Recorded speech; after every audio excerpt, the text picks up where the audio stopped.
Wainwright's Coast to Coast Walk, 200 miles across the English countryside.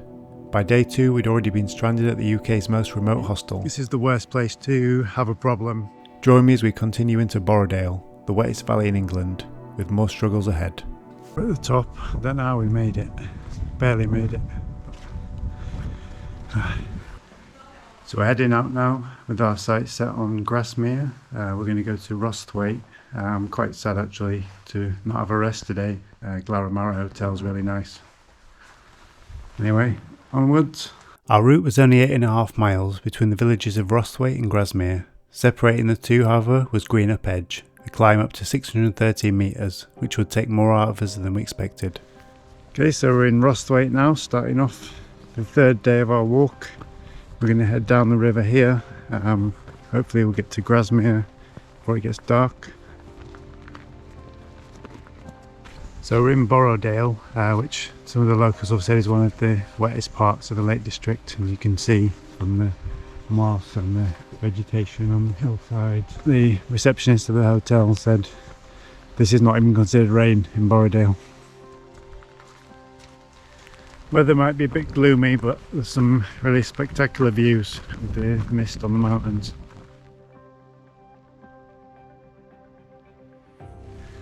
Nice big patch of boulders here left by the glaciers thousands of years ago. So we continue down the river. We're just going up to a small waterfall called Glenridding.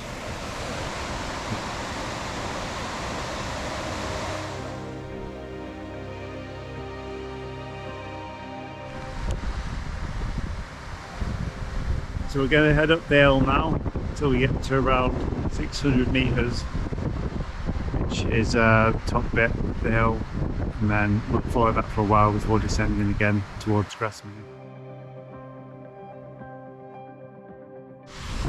So about 3/4 of the way up the hill now. Very soaked, very tired, holding 2 bags now, but maintaining the positive mental attitude. Right, it's been a bit of a slog, but it looks like we're getting close to the last bit. Looks a bit steep.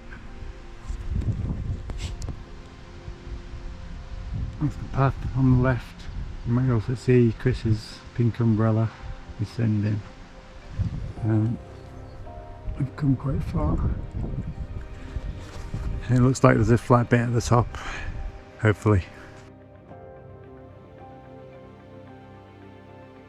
We're at the top, I don't know how we made it. Barely made it. We'd made it to the top, but as most mountain hikers know, coming down can be just as punishing.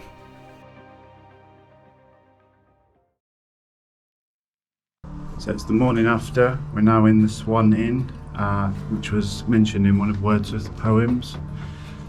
It's quite a extensive place. Have a look.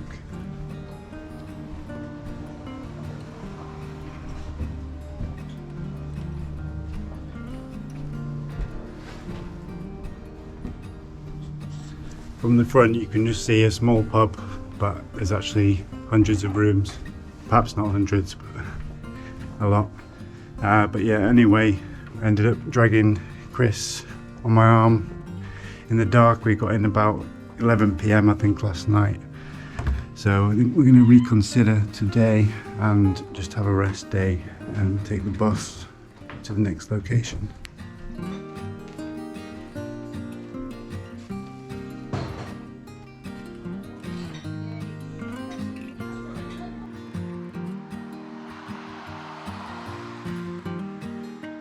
So I'm in Grasmere, it's one of the hub villages of the area. Lots of beautiful old architecture, surrounded by the hills, as you can see.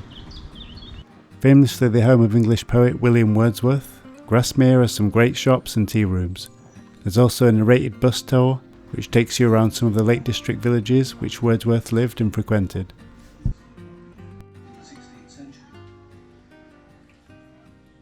We took the bus to our next stop in the Ullswater Valley. So I'm in Glenridding on the Ullswater Lake.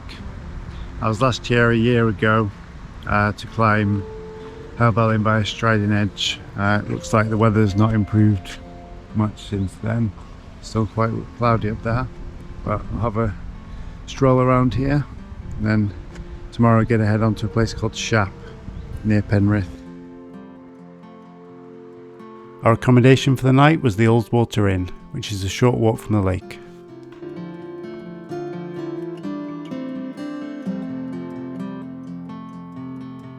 A lot of these buildings are beautiful, built with slate, like this one.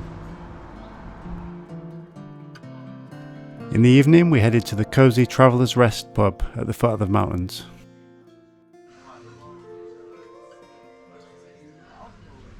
We were still recuperating from our Grasmere hike, so we took another bus towards the next stop. So we've taken the bus from Glenridding to Penrith, which is one of the largest settlements in the Lake District. We're going to have a look around here, and then we're going to try and find a route that we can walk into Shap, where we'll be staying tonight. Penrith is a historic market town known for its red sandstone architecture, castle ruins, and having a major train station. It also functions as a gateway town for the Lake District.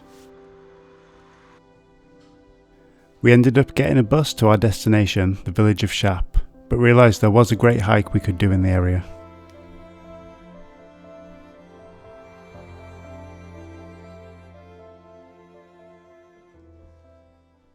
Okay, so I'm now in Shap, which is a village about 10 miles south of Penrith. This is where I'm going to be staying this evening. I'm going to head into the village because our accommodation, the Greyhound Inn, is just a bit south of the main village. And we're going to go have a look at Shap Abbey, which is about a mile to the west of the village. Alright, I'm on my way to the Abbey now. I thought I'd lost Chris, but I've just spoken to some Australian hikers and I believe he's just ahead of me, been making wisecracks about the cricket. Wow, the Abbey's coming into view now.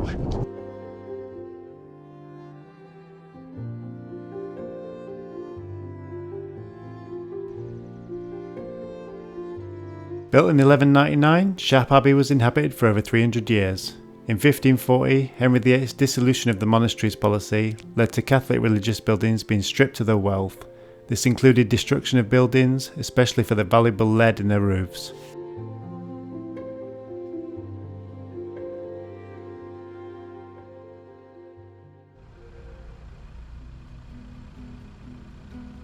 So I'm now in the village of Kirkby, which is in the North Pennine area, just outside the Lake District. We're getting close to the border of Yorkshire, but we're still in Cumbria.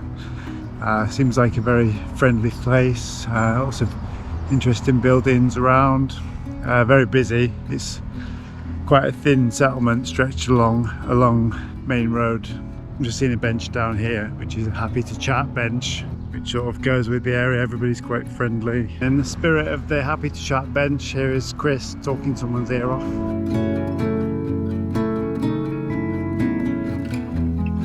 Kirkby Stephen Parish Church is an interesting building with a history stretching back to Viking times. Indeed, Kirkby is a Viking word meaning church place. The earliest stone church was built in the 12th century, with sections added over the subsequent centuries. The town is historically a market town and still has a variety of interesting shops on its main street.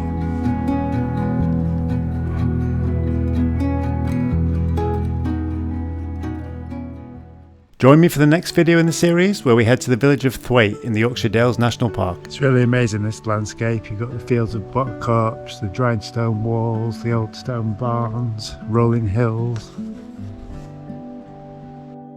Thanks for watching and see you next time.